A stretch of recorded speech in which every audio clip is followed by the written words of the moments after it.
Lost Love.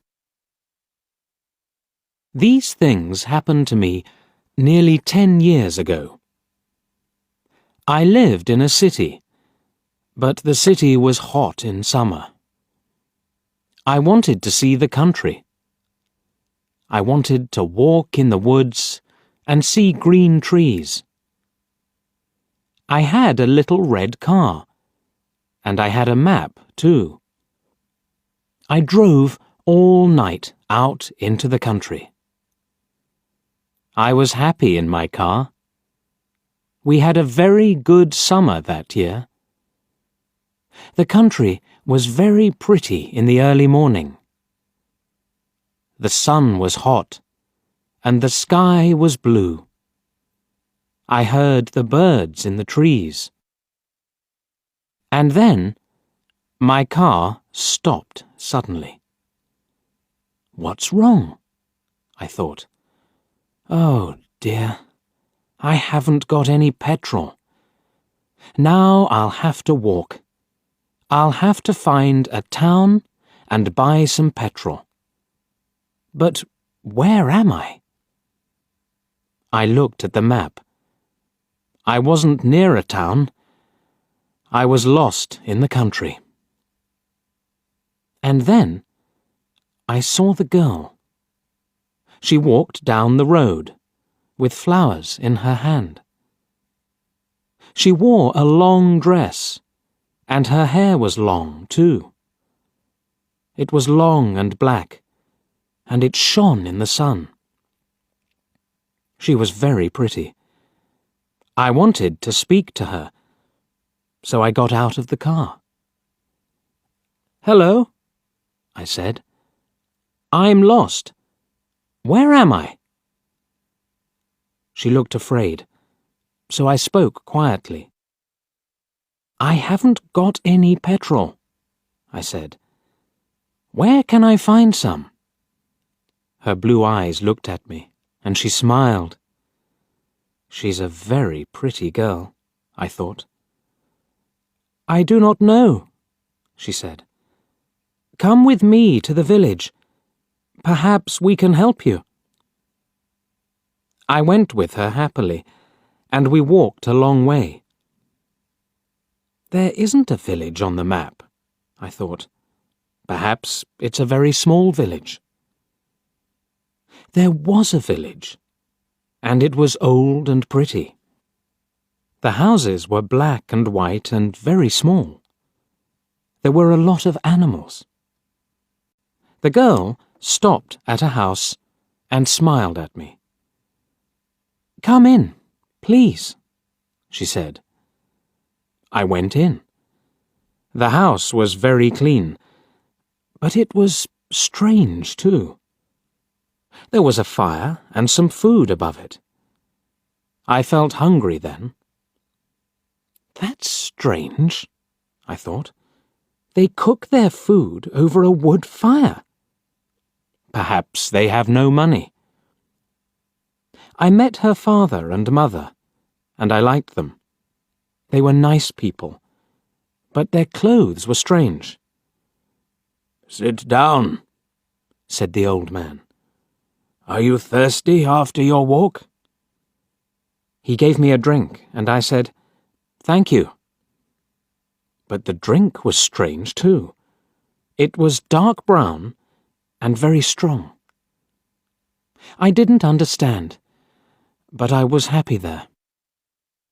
I asked about petrol, but the old man didn't understand. "Petrol?" he asked. "What is that?" This is strange, I thought. Then I asked, "Do you walk everywhere?" The old man smiled. "Oh, no. We use horses," he said. Horses, I thought. Horses are very slow.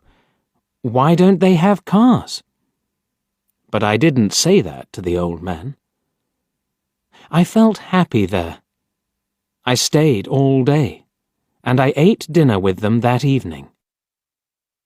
Then the girl and I went out into the garden. The girl's name was Mary. "This is nice," she said. "We like having visitors. We do not see many people here." We spoke happily. She was very beautiful. But after a time, she began to talk quietly, and her face was sad. "Why are you sad?" I asked her. "I cannot tell you," she said. "You are only a visitor here. We have to say goodbye tonight. You have to go now." I didn't understand. I loved her, I knew that, and I wanted to help her. Why did I have to go? But Mary said again, in a sad voice, "You have to go. It is dangerous here." So I said, "I'll go to the next town and find some petrol. Then I'll come back." She didn't speak. "I love you, Mary," I said, "and I'll come back to you. You won't stop me." She said goodbye to me at the door.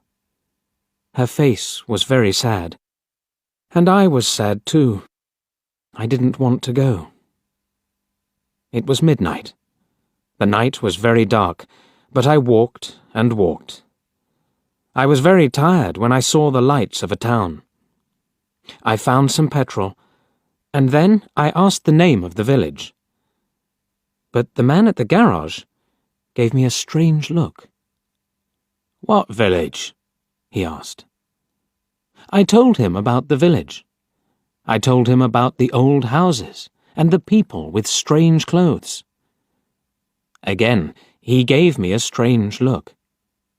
He thought, and then he said, "There was a village there, but it isn't there now. There are stories about it. Strange stories." "What do people say about it?" I asked. He didn't want to tell me, but then he said, "There was a big fire in the village. Everybody died. There aren't any people or houses there now." "How did it happen?" I asked. "And why?" "Oliver Cromwell killed them," he said. "He was angry with the villagers because they helped the king in the war." I couldn't speak. This isn't right, I thought. That war happened 350 years ago.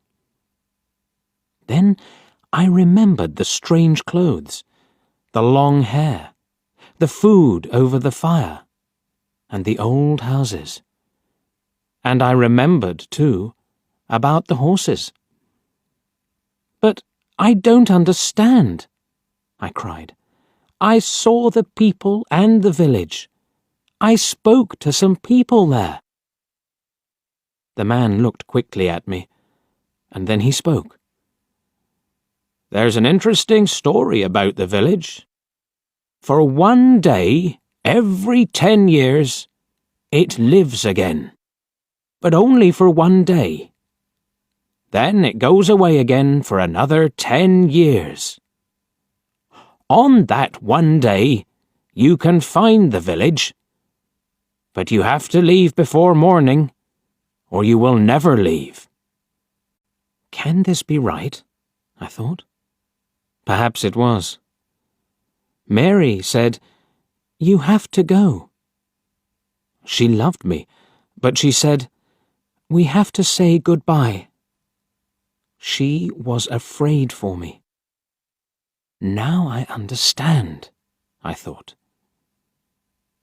I went back to the village, but it wasn't there. I looked again and again, but I couldn't find it. I saw only flowers and trees. I heard only the sound of the birds and the wind. I was very sad. I sat down on the ground and cried. I will never forget that day. I remember Mary, and I will always love her. Now, I only have to wait 2 months. The village will come back again. On the right day, I will go back. I will find her again, my love with the long black hair. And this time, I will not leave before morning. I will stay with her.